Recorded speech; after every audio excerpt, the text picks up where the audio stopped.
¿Qué tal, mis amados hermanos y amada familia? Nuevamente les saludo con gozo en el corazón, porque ha sido solamente la buena voluntad y la gracia de nuestro Dios que hoy podamos ver un nuevo día, un nuevo amanecer. Y deseo también que cada uno de ustedes esté gozando de estas ricas y abundantes bendiciones de nuestro Dios a través de su amor inagotable, de su fidelidad incondicional. Y hermanos, vamos a continuar con las explicaciones de este plan de lectura que estamos llevando cada día. Y ya habremos leído, mis amados hermanos, lo que fue los capítulos 13 y 14 de Levítico, también lo que fue en el Nuevo Testamento el Evangelio de Lucas en el capítulo 8, y en los libros de sabiduría, también lo que fue el Salmo 52 y Proverbios 21. Pero, amados hermanos, con gozo en nuestro corazón, con esa misma gratitud a nuestro Dios por las bendiciones que Él ha dado a cada uno de nosotros, vamos a poner nuestro entendimiento, nuestro corazón dispuesto para poder no solamente entender la palabra y abrazarla, sino también ponerla por obra y ver lo que Dios nos permite aprender a través de ella.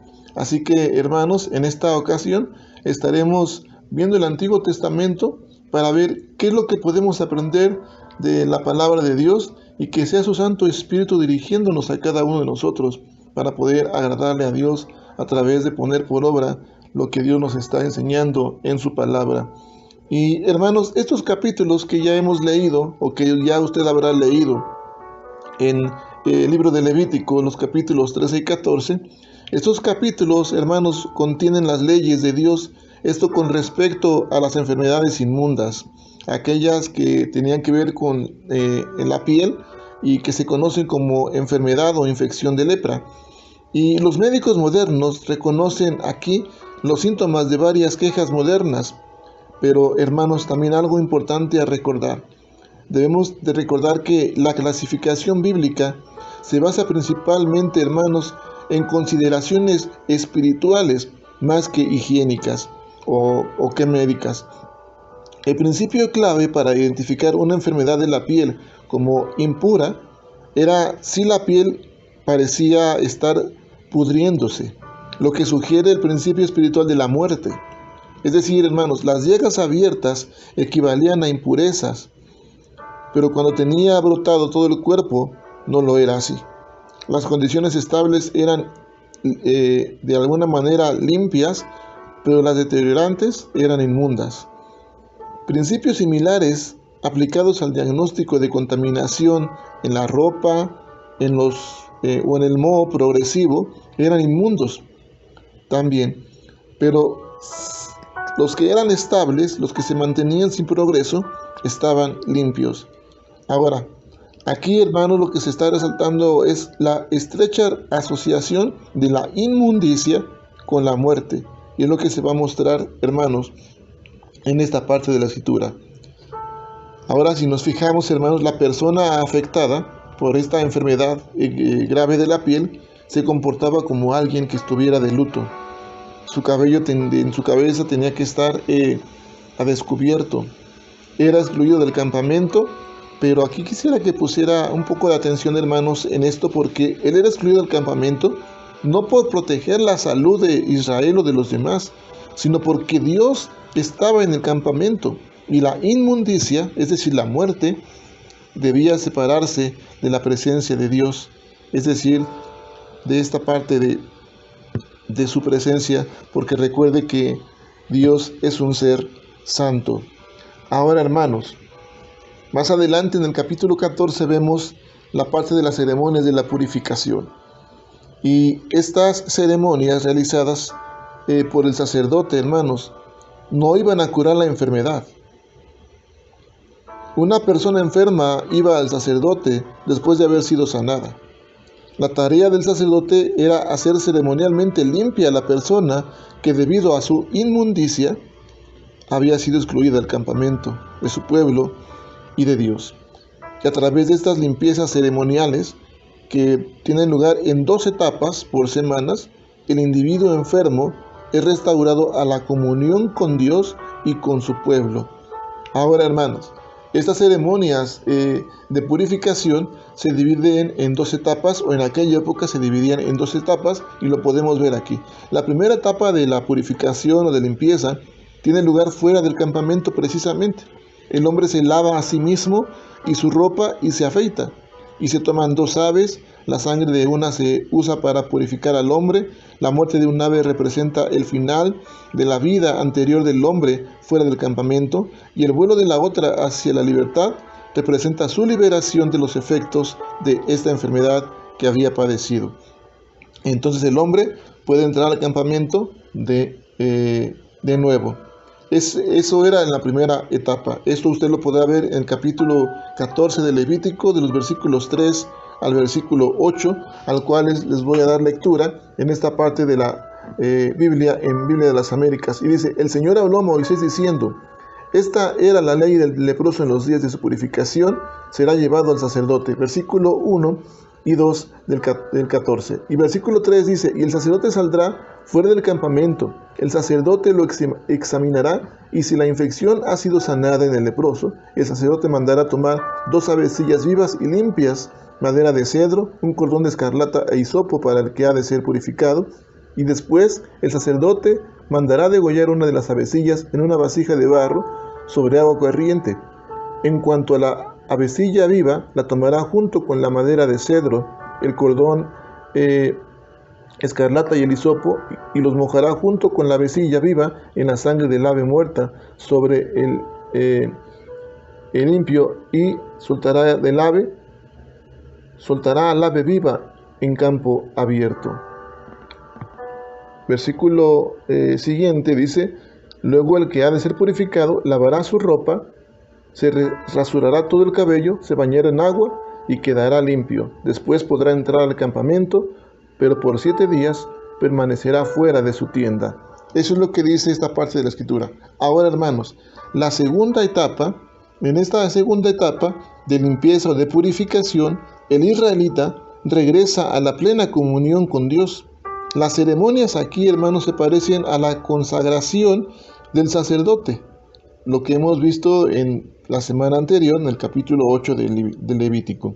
De manera que a este israelita se le unta con sangre y se unge con aceite, siendo vinculado al altar, y el símbolo de la presencia de Dios se manifestaba. Una variación en este procedimiento de restauración se prescribe para los pobres en los versículos 21 al 31, donde no había de alguna manera como limitación, porque si no podían ofrendar lo que se narra en los siguientes versículos, también para el que no tenía o tenía recurso limitado, también había un tipo de ofrenda especial. Hermanos, entonces aquí lo que estamos viendo, como dijimos en un principio, que estos capítulos lo que nos está describiendo sí son leyes con respecto a las enfermedades inmundas de la piel, conocidas como la infección de lepra, pero va más allá de la higiene o los principios médicos, y son consideraciones espirituales, hermanos. Y recordemos que la parte de la inmundicia tenía que ver con la muerte, con la parte del pecado. Y como hemos dicho, la presencia de Dios, mis amados hermanos, no podía estar de alguna manera en relación con esta inmundicia. Por eso estos leprosos tenían que ser aislados y separados. Lo que nos damos cuenta aquí, hermanos, que el aislamiento, como hemos dicho en la semana anterior, también en las explicaciones bíblicas, el aislamiento ya se daba desde el Antiguo Testamento. Ahora, hermanos, vamos a ver cómo nosotros como hijos de Dios podemos hacer de esta parte de la consagración, del apartarse y del hábito del aislamiento, como lo vimos en la última explicación, hacer de lo que quizás para nosotros puede ser ordinario, y hacer esa conversión, o mirar cómo Dios hace de lo ordinario, hace cosas extraordinarias. Y solamente, hermanos, porque hay un atributo, una virtud de Dios que le corresponde a Él. Y vamos a hablar entonces de la santidad de Dios. 2 virtudes atribuidas a Dios, hermanos: grandeza y bondad. Eso puede capturarse en una sola palabra bíblica. Es decir, Dios es santo. Y cuando hablamos de la santidad de Dios, hermanos, estamos acostumbrados a asociarla casi exclusivamente con la pureza y con la justicia de Dios. Y sin duda la idea de la santidad contiene estas virtudes, pero no van a constituir el significado primario principal de la santidad, porque la palabra bíblica santo tiene dos significados distintos, hermanos. El significado primero o de primario es separación. Cuando afirmamos que Dios es santo, señalamos la profunda diferencia que existe entre Él y sus criaturas. Se refiere a la majestad que trasciende en la persona de Dios, en el ser divino. Trasciende su magnífica superioridad, por la cual es digno de nuestro honor, reverencia y adoración. Es decir, hermanos, Él es distinto a nosotros en su gloria. Cuando la Biblia se refiere a objetos santos, a un pueblo santo, a un tiempo santo, se está refiriendo, hermanos, a cosas que han sido separadas, que han sido consagradas o que han sido hechas distintas, pero por la mano de Dios sobre ellos. Por eso hoy podemos recordar la consagración de los sacerdotes, cuando también nosotros podemos imponer las manos hacia la bendición para ejercer un ministerio, la autoridad divina que se transmite hacia los líderes de la iglesia, ¿verdad? Es una manera también de recordar que se está refiriendo a personas que han sido separadas, que han sido consagradas o hechas distintas por la mano de Dios sobre ellos. Y como hijos de Dios, mis amados hermanos, también se nos pide que seamos santos. Y Dios ha puesto la mano sobre nosotros al momento de elegirnos, al momento de adoptarnos, al momento de que usted ha recibido a Jesús en su corazón y le ha dejado reinar. Disfruta de esa adopción en Cristo Jesús. Ahora, mis amados hermanos, Dios nos muestra algo de la santidad de Dios con su presencia. El suelo donde Moisés se para junto a la zarza ardiente era un suelo santo, porque Dios estaba presente allí de una manera especial. Y fue la cercanía, hermanos, de lo divino, precisamente lo que convierte de pronto lo ordinario en extraordinario, y lo común en algo fuera de lo común. Ahora, hermanos, hablábamos de dos significados en la palabra santo. El primero lo hemos mencionado ya, se refiere a Dios, a ese atributo incomunicable y a la diferencia que existe de ese ser majestuoso y soberano en respecto a nosotros. Y ahora el significado secundario de santo se va a referir a las acciones puras y justas de ese Dios soberano. Él hace lo que es correcto. Mi amado hermano, nunca va a hacer lo malo nuestro Dios. Dios siempre va a actuar de manera justa porque su naturaleza es santa. Así que podemos distinguir entre la justicia interna de Dios, porque su naturaleza es santa, y la justicia externa de Dios, es decir, sus actos. Es decir, mis amados hermanos, podemos distinguir entre la justicia interna de Dios, es decir, de su naturaleza santa, y la justicia externa de Dios a través de la manifestación en sus actos.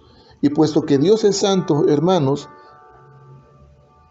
Él es tanto grandioso como bueno a la vez, y no hay maldad mezclada con su bondad. Cuando se nos llama a ser santos, no significa que hemos de compartir la majestad divina de Dios, sino que debemos apartarnos de nuestra pecaminosidad, a la que estamos siempre expuestos, hermanos, y muchas veces tentados, porque es una pecaminosidad normal, como seres caídos. De manera que se nos llama a apartarnos de esa pecaminosidad normal. Se nos llama a mostrar y reflejar el carácter moral y la actividad de Dios. Es decir, mis amados hermanos, hemos de imitar siempre la bondad de Dios. Leímos, mis amados hermanos, en el Salmo 52, algo importante. Y a veces nosotros, hermanos, actuamos como este hombre, jactándonos quizás del mal, porque la lengua maquina destrucción, como afilada navaja o artífice de engaño. A veces queremos amar más las cosas que consideramos correctas delante de nosotros y comenzamos a llamar a lo malo bueno y a lo bueno malo. Y amados hermanos, aquí el salmista decía de esta manera: amas el mal más que el bien, la mentira más que decir lo que es justo, amas toda palabra destructora o lengua de engaño. Y dice la palabra de Dios en el versículo 7 del Salmo 52: He aquí, el hombre que no quiso hacer de su Dios su refugio, sino que confió en la abundancia de sus riquezas y se hizo fuerte en sus malos deseos. Dice aquí la palabra que muchas veces la acción, la inclinación del ser humano es de esa manera, por su depravación, lo que veremos el día de mañana en los siguientes capítulos para leer. Pero aquí dice que aquel hombre que no quiso hacer de su Dios su refugio, sino que confió en la abundancia de sus riquezas y se hizo fuerte en sus malos deseos, los justos verán eso y se reirán de él, diciendo precisamente esto. Pero fíjese bien el versículo 8, que es lo que expresa el salmista: pero yo soy como olivo verde en la casa de Dios. En la misericordia de Dios confío eternamente y para siempre. Y termina diciendo el salmista: te alabaré para siempre por lo que has hecho, y esperaré en tu nombre, porque es bueno delante de tus santos. Mis amados hermanos, en este tiempo de meditación, hoy podemos tomar esta palabra, porque esta palabra de olivo en la casa de Dios representa a este árbol que puede perdurar años de vida, que puede perdurar años. Y mis amados hermanos, eso es lo que nosotros tenemos que priorizar. El deseo de nuestro corazón debe de ser ese: anhelar más los atrios de nuestro Dios, permanecer en ellos durante años para poder tener vida. Confiar, mis amados hermanos, en la misericordia de Dios de manera eterna, perpetuamente, y alabarle de esa manera también perpetuamente, y no solamente por lo que ha hecho, por lo que Él sigue haciendo y seguirá haciendo, y ejercer la perseverancia esperando en el nombre que es sobre todo nombre, el de nuestro Dios y Salvador, Jesús. Así que, mis amados hermanos, todo eso es bueno delante de Dios, y en este tiempo le dejo con esta reflexión para que podamos entender, amados hermanos, cómo Dios hace de lo ordinario que es para nosotros cosas extraordinarias. Por eso es que tenemos que apartarnos, separarnos de nuestra inmundicia, de cosas que nos pueden llevar a la muerte. Dice Proverbios también más adelante que para el hombre los caminos son correctos, son caminos rectos quizás para él, pero pueden llegar a ser caminos de muerte o de destrucción. Así que, mis amados hermanos, separémonos de eso. Ofrendemos a Dios un tiempo de calidad, un tiempo de intimidad.